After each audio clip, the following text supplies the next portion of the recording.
Hello, how is everybody doing? Welcome back to another episode of the Tech is Art podcast. I think this is episode 8, maybe it's 7, maybe it's 9. I don't know. Let me take a look. It's episode 8. Yeah, it's episode 8. I wanted to do something different today. I wanted to do something a little bit, it's not special.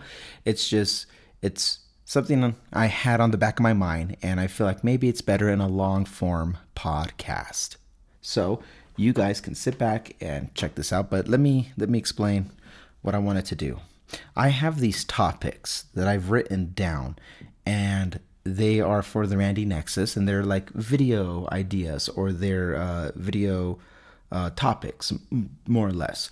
So everything that I've released so far, for the most part, like 90% of it is scripted.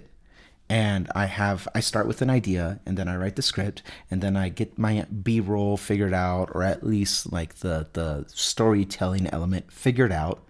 And then I film it, put it together, clean it up as much as possible, and then there you go. There's a Randy Nexus video. But for the podcasts are more like raw, unedited monologues where I will do a deeper dive into a topic or a subject.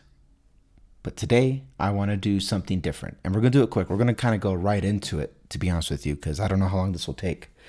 But all these video ideas that I have that are in the 3 categories of tech and cyberspace, art, design, and aesthetics, that's the other one, and investments and financials, those were my 3 core, like those are my pillars, my 3 legs on a tripod that presents the Randy Nexus for what it is. And instead of trying to chase the time to sit down and film edited videos on those subjects, I'm going to go over these topics, and there's a lot of them, and I'm just going to articulate very quickly, and I want to see what this looks like if I was to just kind of go over all these ideas in a almost like a fast-paced format in a long-form content.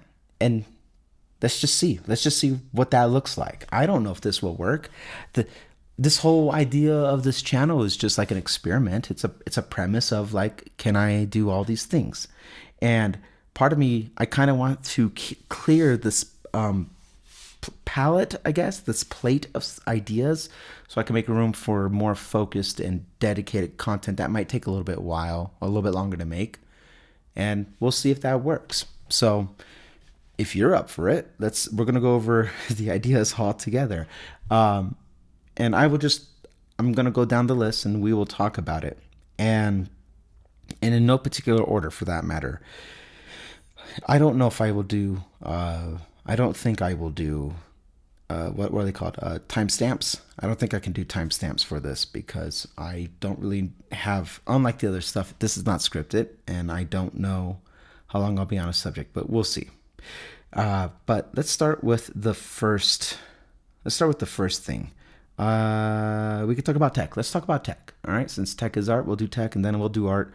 I'll do one of each. That's what I'll do. I'll go down each category, 1 tech, 1 art, 1 investment, 1, and then I'll cycle through that way. I also have a 4th category for something called all 3, like my Apple Bank one. That's an all 3. John Turnus to be the next CEO. That was another one. That was all 3. Maybe I'll cover those. I don't know. We'll see how I feel. But let's start with tech. So the first thing I wrote down that I wanted to explore and why I wanted to explore this had to do with Apple versus Meta. Now, it's not a secret that those companies don't really like each other. At least the current leadership. Tim Cook doesn't like Facebook, doesn't like how Mark Zuckerberg runs the company. And the old Zuck has not been shy about criticizing Apple on Facebook about everything that they're doing wrong and just trying to take some ideas. For example, the headset, right? So the race to virtual computing is how I wrote this one out. And Meta is the Google or the Microsoft in this situation, where they're a more fragmented open source approach, smaller barrier of entry for costs, but bigger footprint all around. And Apple is Apple, right? Apple is, they take their time with it. It has a bit of a premium, and no better way to highlight that than these headsets. The Oculus headset was bought out by Facebook a long time ago, and then they converted it to the Quest. They rebranded it because it's not Oculus anymore. Then you got Meta, and there are many iterations deep on the VR headset now, and it's kind of working for the people who are interested with it. The graphics aren't the best, but it is engaging, and the fact that I think Apple got into the headspace here tells me, I said headspace because the headset, when Apple got into it, that told me that there was some validity behind Meta and what they were doing. I don't like Meta personally as what their vision is. Even the rebranding of it, they stepped away from Facebook and went to Meta because they wanted to capitalize on the metaverse and all things like Web3. And I don't agree with that headspace.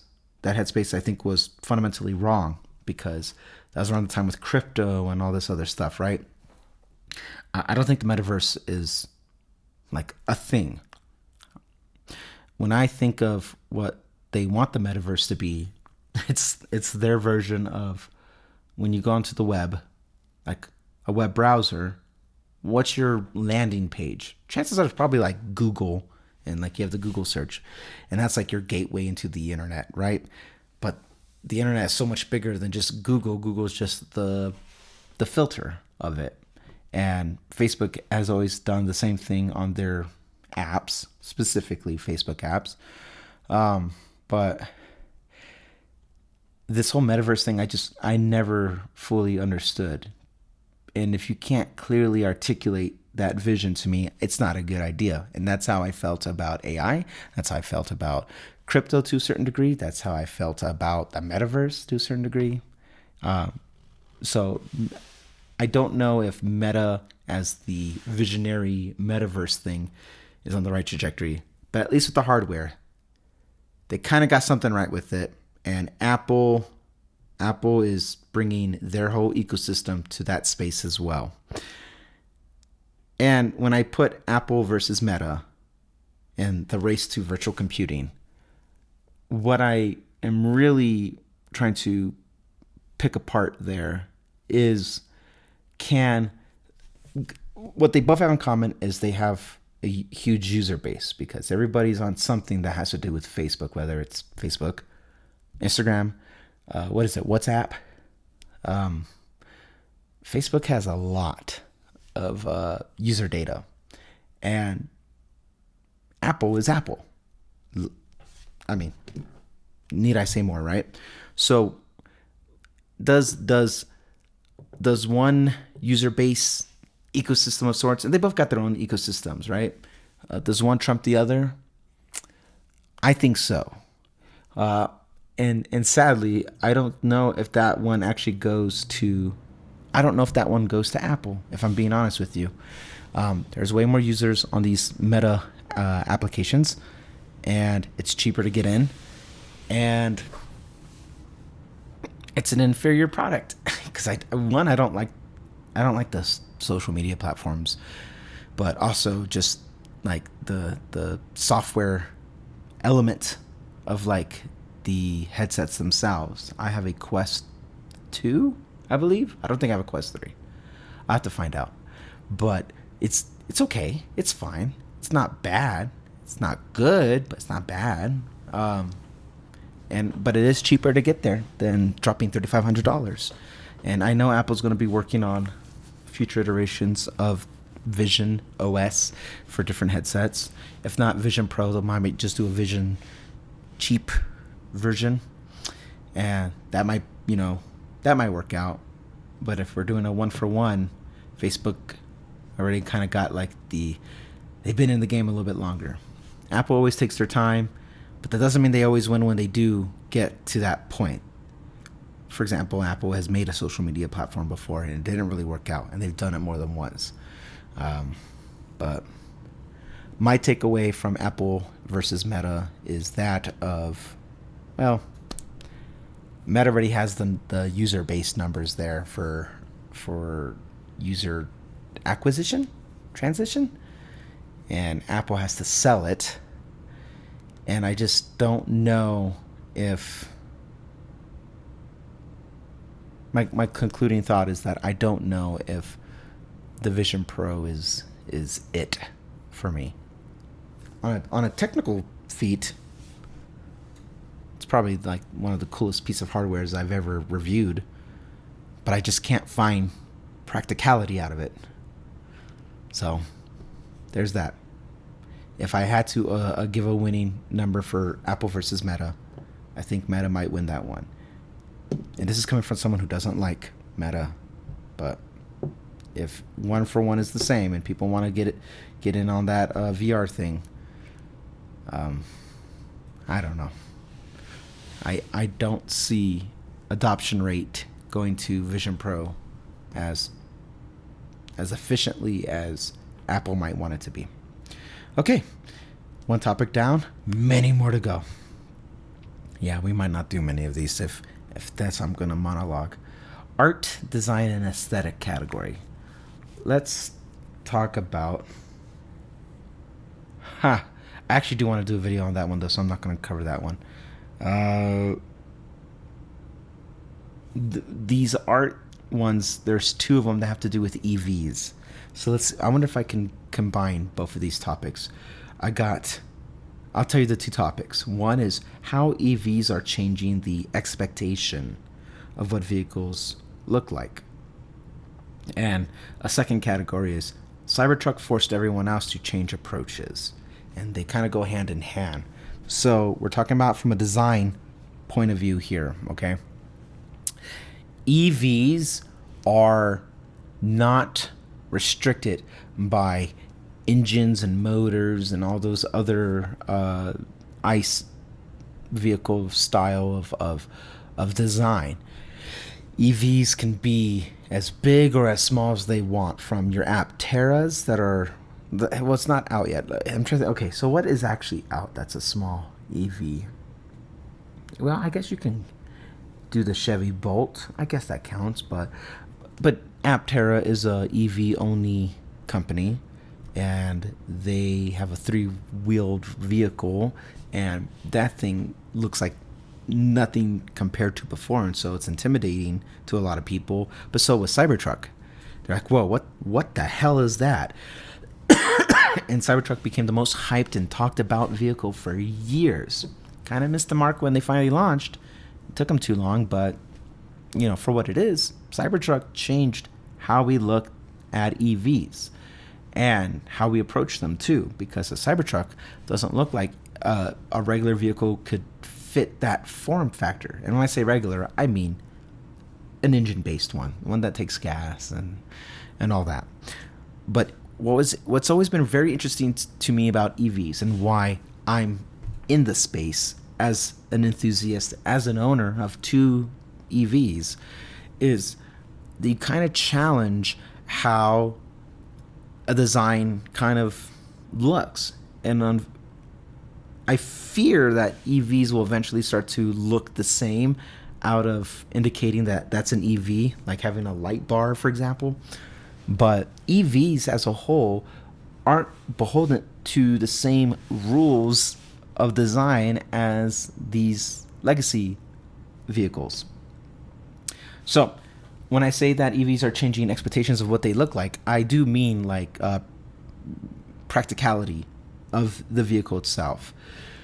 The Cybertruck, for example, famously, you all know, when I say Cybertruck, you all picture it in your head. You know what I'm talking about. There's no curves on it. It's all sharp corners. It's stainless steel. It's either really attractive to you and you like it a lot, or it's very ugly and it's something you want to stay as far away from as possible. There is no, it's okay looking. The Cybertruck, you have an opinion about it. You either really like it or you really don't. It's a very polarizing vehicle. And I like that it's polarizing. Because the bare minimum, if you apply critical thinking to it, it makes you think about what you can or can't do with an EV.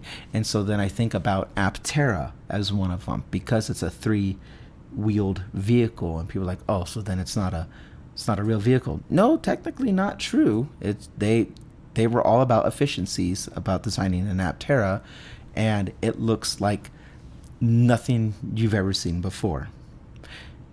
Telotruck is another one. And I know more about Telotruck because my friend works for the company as a social media director of sorts.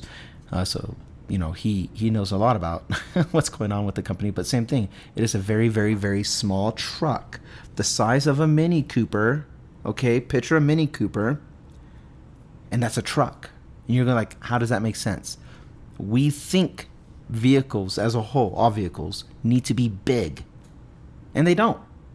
And personally, I don't want them big, because I like having space in my garage, 1. 2, I'm a smaller guy, so it's a bit weird to put me in like a F-350, right? Like I wouldn't belong in that. They're not efficient vehicles. The bigger they get, the more gas it uses, or the more energy it drains. And I always, when I think about an EV, personally, I think about range, and I think about how quickly you can charge a vehicle, and I think about how it can replace gas vehicles.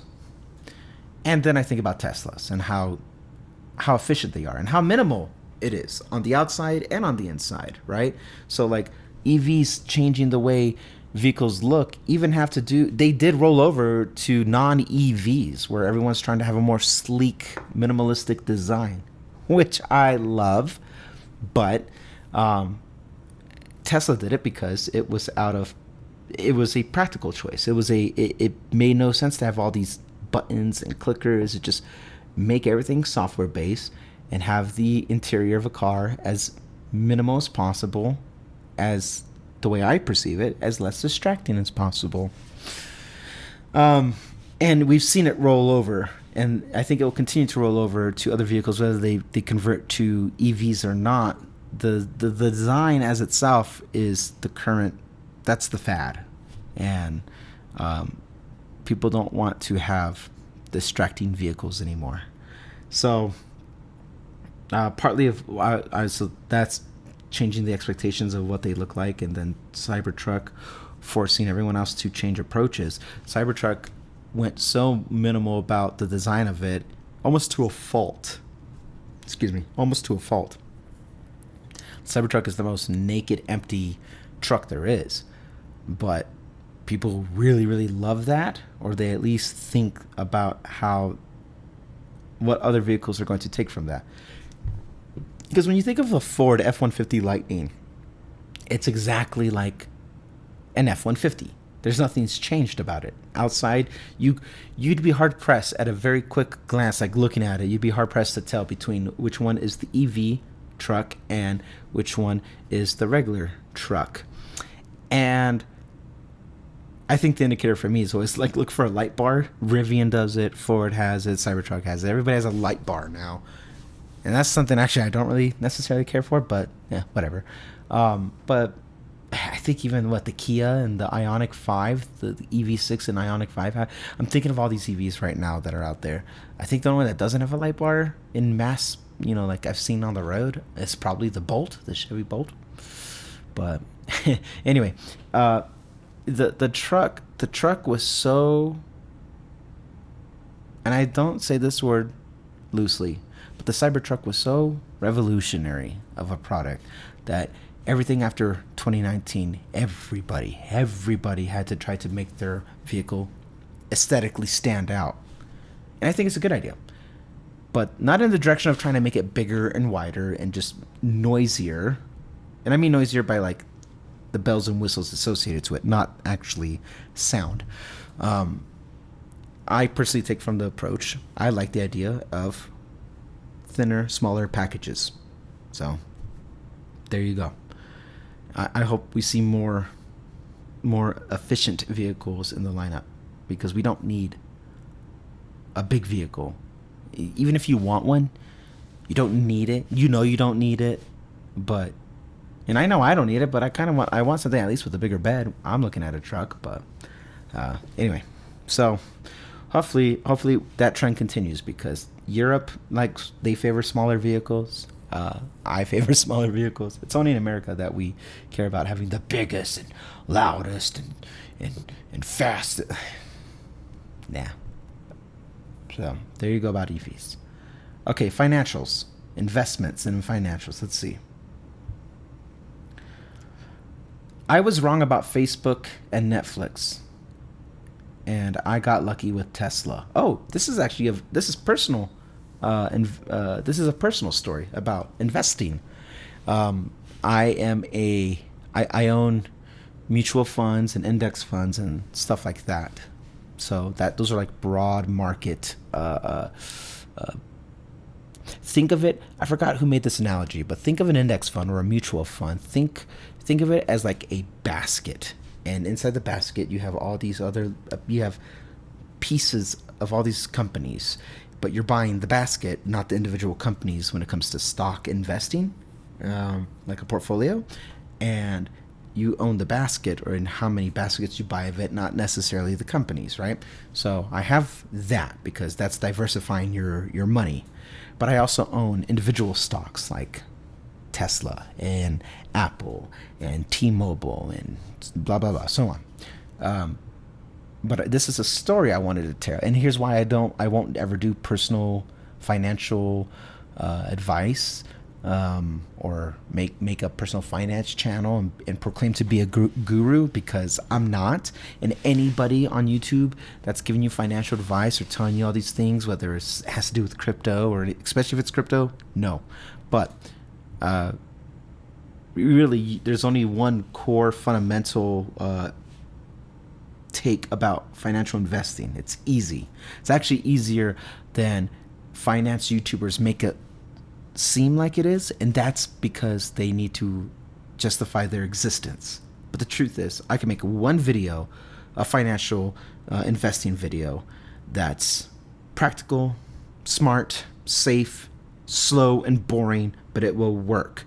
And then that's the only steps you would like, and it would be broken down to these steps about how you should go about investing your money. Say like you have $1,000, what should you do with your $1,000? And it's very boring, but I could do it. I'll do one video, and that doesn't mean I will do it, but I could do one video, and then that's it. That's the only financial advice you would ever need. But the whole sector of YouTube needs to justify their existence, and they're all scummy. I don't like the finance YouTubers at all. None of them. The Graham Steffens and stuff, like, no, they are very scummy, shady people.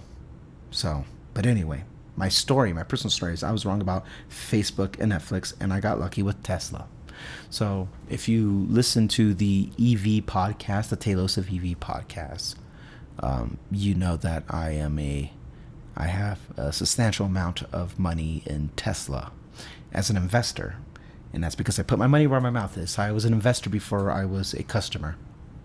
And I've been invested in Tesla for just less of a decade. All right, shy of a decade. I've been involved with the company for a very long time. So that means in today's market, when Tesla hits their lows, like their low lows, I have not lost money in about, I don't know, 5 years, maybe. Even at their lowest, I still have a net positive because I've been invested that long. And one key takeaway about that is it's not about timing the market, it's time in the market. And so whatever you choose to invest your money in, as long as you don't touch it, you put it in, you don't touch it, you'll be okay. Because we will have ups and we'll have downs in the market. That's just how that works. And so I got really lucky with Tesla because I invest with the intent of always being at least a decade involved with any company if I do that. Apple's another one. And statistically, the reason why I pick a decade is because statistically, within a decade, worst case scenario, you should at least break even. But look at a chart, you'd be hard pressed to find yourself in a position where you would lose money after 10 years of being invested in any in the U.S. market as a whole. So really, my betting is on the U.S. market as a whole, which is why I've moved to index funds and less about individual stocks. And the reason why is because the story about Facebook and Netflix is I had owned Facebook and Netflix stocks after, I think, when we were in the COVID pandemic. I bought those stocks. And I was like, man, Facebook is in trouble. And I ended up selling my stocks, my Facebook stocks, less than a year at a loss. I was like, no, I don't like where this is going. They keep getting in trouble. And I cashed out. And right when I cashed out, 2-3 months later, they started climbing quickly again, to the point where now, like, they've long since have surpassed the numbers that I ever thought they were going to make. And that was within the last 2-3 years that happened.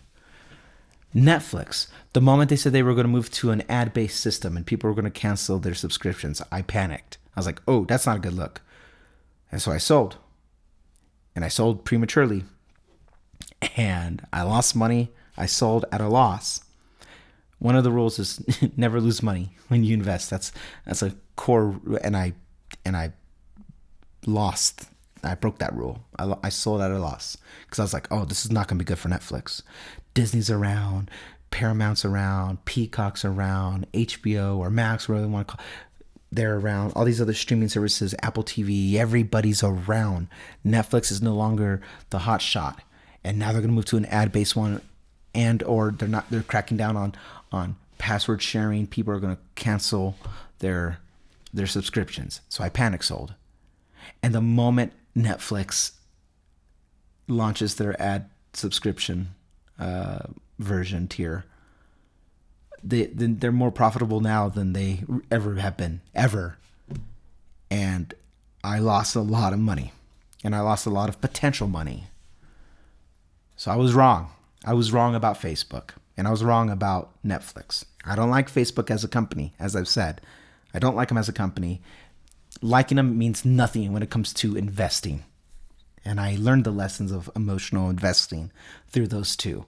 I could have made a lot of money because I had a lot of money put into those two companies, and I cashed out of fear, and they've never been better, both of them.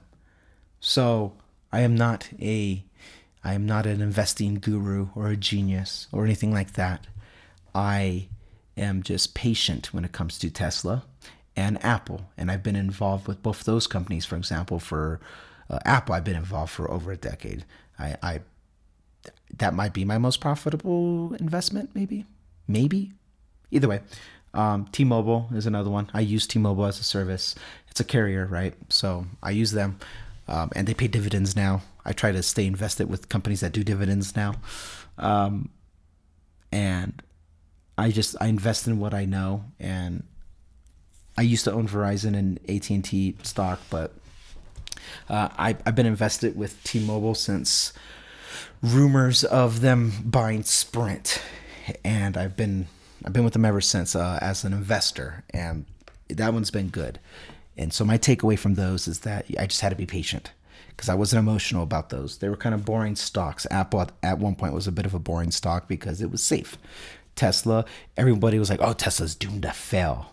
Before even Model Y came out, I'm like, no, it's not. But that's okay. I've read the balance sheets. I've looked at the financial records. You haven't.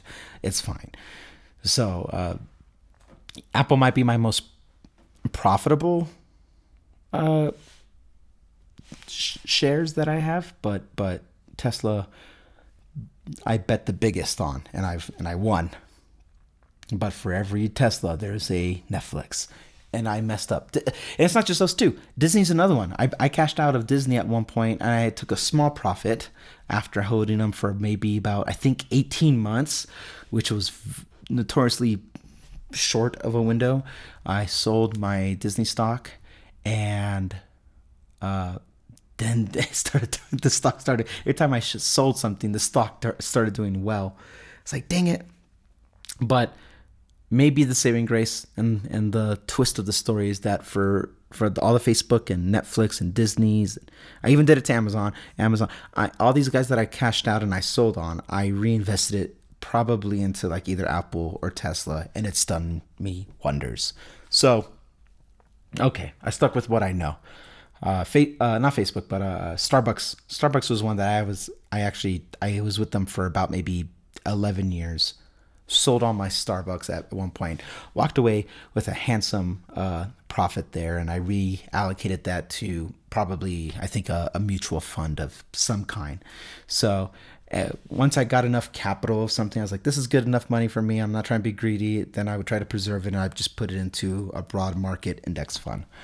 But I tell you this story to say that don't take financial advice from anybody, because if you would have taken financial advice from me and I would have said sold Facebook and Netflix, I would have been wrong, because I don't know what the hell I'm talking about. Investing is all speculative. The only thing I'm gambling on is that I'm betting on America to win and make me more money at some point than Europe or wherever else. That's it. So there you go. Ooh, cool. We did it. We got through it. I never knew how I was going to tell that story. I wrote it down, but I never knew how I was going to tell that story. But now you know. Now you know something better about me. Let's talk about one that's all three, but all three: financial, design, and tech. I'll do an all three one, and maybe I'll stop there because I don't want to talk for much longer. Let's do one more. Let's talk about. Interesting. I like these ideas. Let's talk about. Let's talk. I wrote this one. Okay, I'll do this one. I wrote this one called the UI, the user interface, the UI of AI. Clever. The UI of AI, and I know where I was going at with that. So AI is in everything, quote unquote, right? As they say. But there is a face. And now for Apple, it's Siri, as I had predicted, and I was right on. I was like, woo! But I knew. I mean, that was an easy prediction to get right. With ChatGPT, it's that text prompt. You know what that is. You know what I'm talking about when it like that's its face. When I think of Google now, it's really the whole search engine as a whole. It's not the Google Assistant, virtual assistant. It is the curation of whatever your search feed is when you search something. And the interface, the user interface of artificial intelligence is something that I find interesting because much like a home screen, when I say home screen, right there, whatever you're thinking about, right there, you're thinking of maybe your own home screen. You're thinking about the purpose of a home screen. A home screen is just the mobile version of a desktop, right? When you think of a home screen, it is curated to what you want most out of your device. It's personalized to you. That's why, there used to be an old saying, I think 10 years ago, where it's like, oh, what's on your home screen? What apps do you have? That says a lot about somebody. You think about the home screen and how you have it set up, from the photo that you might have there to the apps to even the arrangement of it. And I'm not talking about like placement, but like I have a certain arrangement to present me information from top to bottom in a more clean manner. But the home screen UI is versatile to you. It works for you. AI, as we know it now, is going to be as prevalent to us as our home screens are, where you will engage with the AI in a more passive manner or a more assertive manner.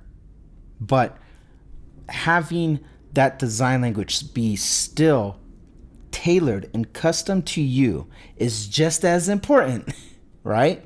It's just as essential for you to maximize your productivity from that engagement. Otherwise, it's what? It's a limited bricked Siri again. Nobody wants that. I definitely don't want that. So I think when I think of a home screen, they're all pretty universal about what you're working with. It's on a vertical slab of screen, and you have apps, and you might have something at the very bottom. That is, if it's on the iPhone, it's a dock. I don't know what they call it for Android, but my point is that like you have widgets and you have most used apps, and there's a symmetry involved with all home screens. Even though yours is personal and tailored to you, and mine's personal and tailored to me, there is still symmetry about navigating your home screen to get to the thing that you want to get to. AI needs to get to that point when it comes to being that involved on your device. And maybe the best way to do that is to have some type of clean or cleaner UI element involved there. At least something that has symmetry. So that way, no matter how you engage with the AI model, it's going to have a sense of familiarity with you, whether it's on your phone, on your computer, whatever the case is, no matter what your age is. You want it to be as accessible and welcoming as your home screen. There you go. The UI of AI. I like that one. All right. I did one of each category today.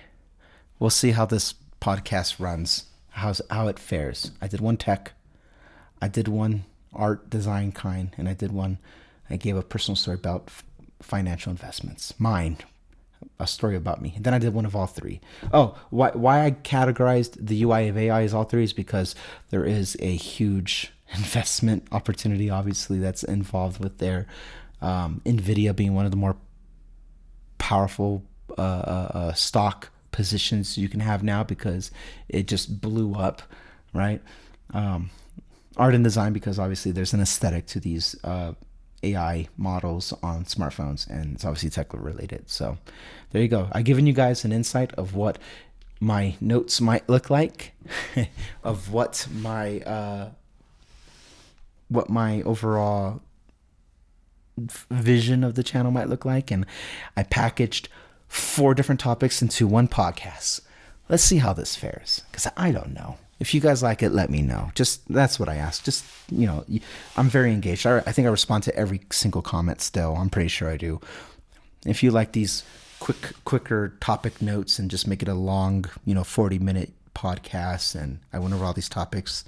If you like that more than a deep dive on a single topic, let me know. I'm gauging it, but I'm going to end it here for now. I am working on other things. If you're watching on YouTube, it has to do with this area right here. Deep into the project here. I'm going to be putting out a video on my personal main channel that I have to do with an album update. So I got stuff I need to work on. But there you go, ladies and gentlemen. I miss your guys' faces. I'm sorry I've been a little MIA, but I'm no longer sick. Hey. So now we're going to coordinate and get more of these videos rolling out, and I will get them out to you. This is going to go up same day. That's what I love about doing podcasts. It's a quick turnaround. I'm filming this. I'm going to go put my intro, outro on this, and then upload this BZ. So I'll talk to you guys soon. You guys take care. Have a good one. Bye.